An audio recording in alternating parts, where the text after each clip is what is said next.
Dear brethren, the members of the governing body of the Watchtower Bible and Tract Society, known as the Faithful and Discreet Slave, have just received a new spiritual meat directly from Jesus Christ, announcing the Armageddon for the year 2034.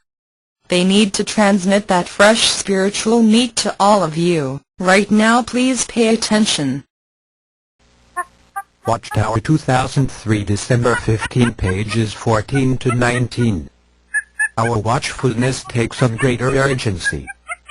Keep on the watch, therefore, because you do not know on what day your Lord is coming.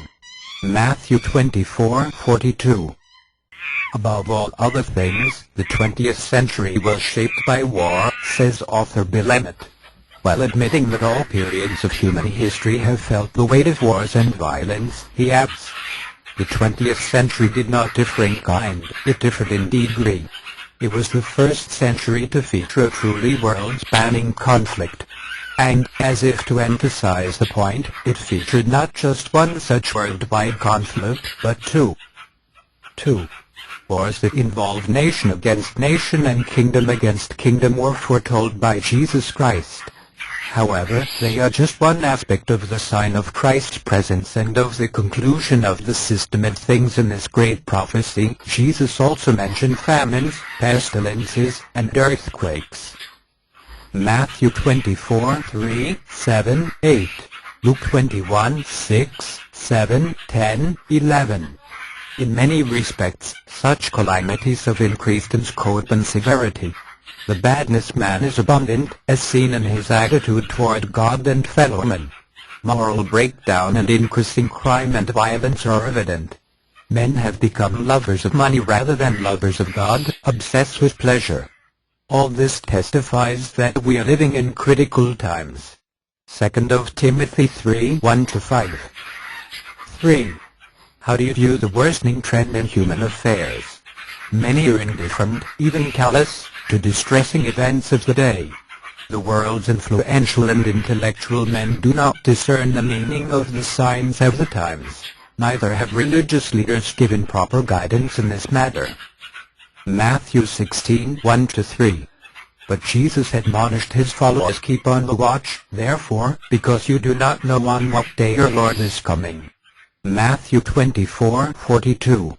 Jesus here encourages us not only to be watchful but to keep on the watch. To keep on the watch, we must remain alert and vigilant. This requires more than simply acknowledging that we are living in the last days, more than recognizing that times are hard. We must have firm conviction that the end of all things is drawn close. 1 Peter 4:7. Only then will our watchfulness take on a sense of urgency. Hence, the question that we must reflect on is, what will help us to strengthen our conviction that the end is near? 4. Consider the conditions prevailing during the time preceding a one-of-a-kind event in human history, the great deluge of Noah's day. People were so bad that Jehovah felt hurt at his heart. He declared, I am going to wipe men whom I have created off the surface of the ground. Genesis 6:6-7. And he did just that. Drawing a parallel between then and now, Jesus said just as the days of Noah were, so the presence of the Son of Man will be. Again I repeat, pay attention please. Drawing a parallel between then and now, Jesus said just as the days of Noah were, so the presence of the Son of Man will be. Matthew 24:37. 5. It is reasonable to assume that Jehovah feels about the present world as he felt about the pre-flood world. Since he brought an end to the ungodly world of Noah's day, he will certainly destroy the wicked world of today. Having a clear understanding of the parallel between the time and our day, I repeat this again. Having a clear understanding of the parallel between the time and our day should fortify our conviction that the end of the present world is near. What, then, are the similarities? There are at least 5. The first is that a warning of coming destruction is given in no uncertain terms. Warned of things not yet beheld. 6. In Noah's day, Jehovah declared, my spirit shall not act toward man indefinitely in that he is also flesh. Accordingly his days shall amount to 120 years. Genesis 6:3. The issuance of this divine decree in 2490 BCE marked the beginning of the end for the ungodly world. Just think what that meant for those then living. Only 120 more years, I repeat this again, only 120 more years and Jehovah would bring the deluge of waters upon the earth to bring to ruin all flesh in which the force of life is active from under the heavens. Genesis 6:17. 7.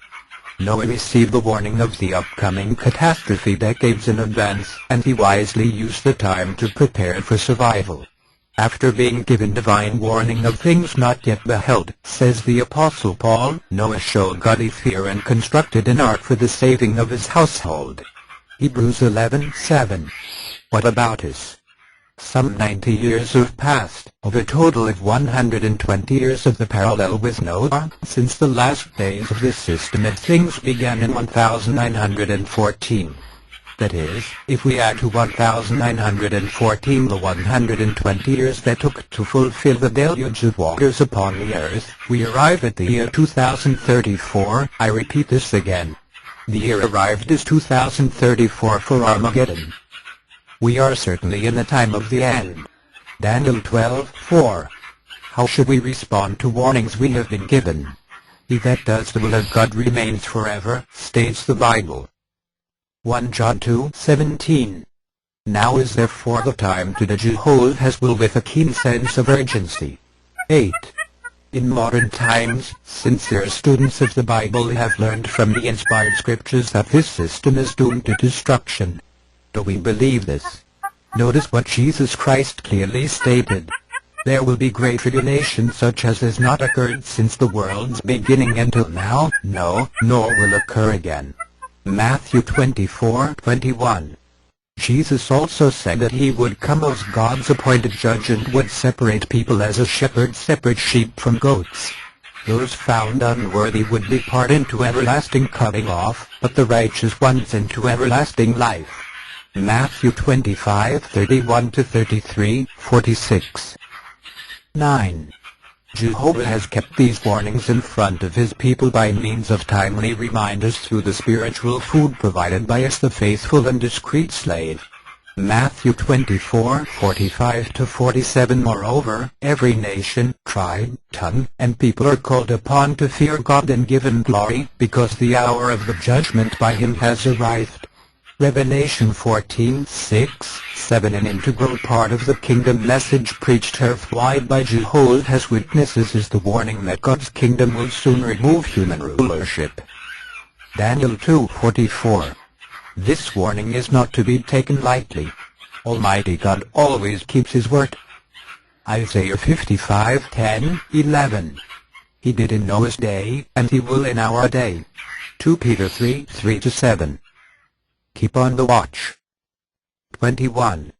Although the flood seems remote from our day, it clearly provides a warning that we must not ignore. Romans 15:4. The similarities between Noah's day and our day should make us increasingly aware of the significance of what is happening and alert us to the thief-like coming of Jesus to execute judgment upon the wicked. 22. Today, Jesus Christ is directing a tremendous spiritual building work. For the security and survival of true worshippers, an ark-like spiritual paradise exists. 2 Corinthians 12:3-4.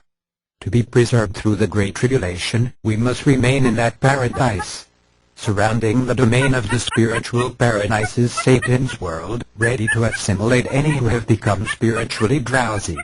It is imperative that we keep on the watch and prove ourselves ready for Jehovah's day. Matthew 24:42-44.